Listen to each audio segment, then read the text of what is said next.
खेल खेल में राह भटके 9 निहालों को डायल सो ने 1 घंटे की मशक्कत के बाद परिजनों से मिलाया। भूख लगी तो नाश्ता भी कराया। परिजन बोले सैल्यूट है पुलिस को। डायल सो को इवेंट मिला कि दयानंद कॉलोनी में बच्चे रो रहे हैं। पुलिस ने इन्हें अपनी सुपुर्दगी में लिया। परिजनों से मिलाने के लिए गली मोहल्लों में घूमता रहा स्टाफ। खेल खेल में 2 नौनिहाल घर से राह क्या भटके, इन्हें परिजनों से मिलाने के लिए पुलिस ने पूरी शिद्दत लगा दी। लगभग 1 घंटे तक डायल सो का स्टाफ इन नौनिहालों को लेकर गली मोहल्लों में भटकता रहा। फिर सूचना के बाद तस्दीक करके इन्हें इनके माता पिता के सुपुर्द भी किया। इतना ही नहीं, बच्चों को भूख लगी तो इन्हें नाश्ता भी करवाया। अभिरक्षा में लेकर 1 से 1.5 किलोमीटर से ज्यादा घूमा स्टाफ। दोपहर 3:30 बजे से डायल सो के पास इवेंट आया था कि 2 नौनिहाल दयानंद कॉलोनी लखारा मंदिर के पास एक किराना दुकान के पास में फूट कर रो रहे हैं, जिस पर डायल सो के आरक्षक प्रमोद गोलावत व पायलट दिलीप पोरवाल पहुंचे। सबसे पहले डायल सो के स्टाफ ने दोनों बच्चों को अपनी अभिरक्षा में लिया। फिर इन्हें वाहन में बैठाकर दयानंद कॉलोनी थाना चौराहा सहित लगभग 1 से 1.5 किलोमीटर से ज्यादा घूमे। इसी बीच स्टाफ ने थाने पर भी सूचना दी। थाने से कहा गया कि यदि इनके परिजनों का पता न चले तो इन्हें थाने ले आओ।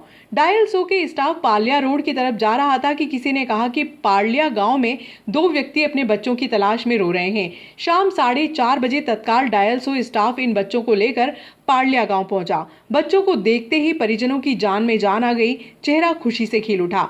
डायल सो के स्टाफ ने पहले बच्चों से संबंधित जानकारी कागजी खानापूर्ति पूर्ण की। इसके बाद इन्हें माता पिता के सुपुर्द किया। नगर पालिका चुनाव के परिणामों को लेकर 20 जुलाई को भारत कॉमर्स स्कूल परिसर में मतों की गणना होगी, जिसको लेकर कलेक्टर के आदेश पर शुक्रवार को एसडीएम आशुतोष गोस्वामी के मार्गदर्शन में तहसीलदार आशीष खरे, अपर तहसीलदार पुलकित जैन, नोडल अधिकारी सलोनी पटवा व मास्टर ट्रेनर ने मतगणना करने वाले कर्मचारियों को ट्रेनिंग दी।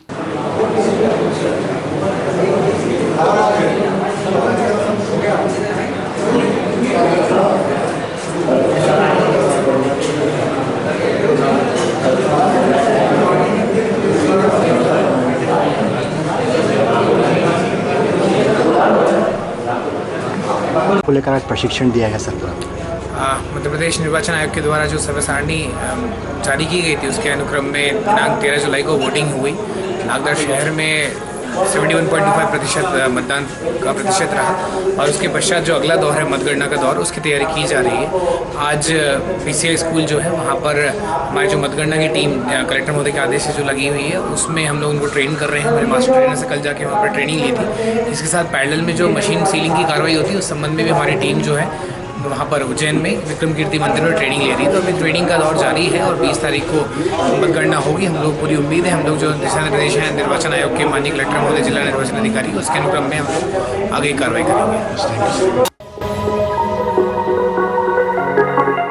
नगर पालिका चुनाव के रिजल्ट आने तक जहां एक और प्रत्याशियों की नींदें उड़ी हुई हैं, वहीं आम जनता में भी चुनावी रुझान को लेकर असमंजस की स्थिति बनी हुई है कि आखिर नगर पालिका में बोर्ड किसकी बनेगी, भाजपा की या फिर कांग्रेस की। आइए सुनते हैं जनता की बातें, जनता की जुबानी। नगर पालिका चुनावी रुझान 2022 में नगर पालिका चुनाव को लेकर मतदान हो चुके हैं और हर चौराहे, हर नुक्कड़ पे एक ही बात चल रही है कि इस बार किसका बोर्ड बनेगा।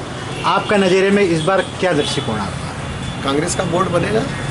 हम 20 से 25 सीट जीत के आ रहे हैं तो कांग्रेस का बोर्ड बनाएंगे। नगर पालिका चुनाव हो चुके हैं और सभी जगह एक ही चर्चा है कि भाजपा की कितनी सीट आएगी, भाजपा का बोर्ड बनेगा या नहीं बनेगा?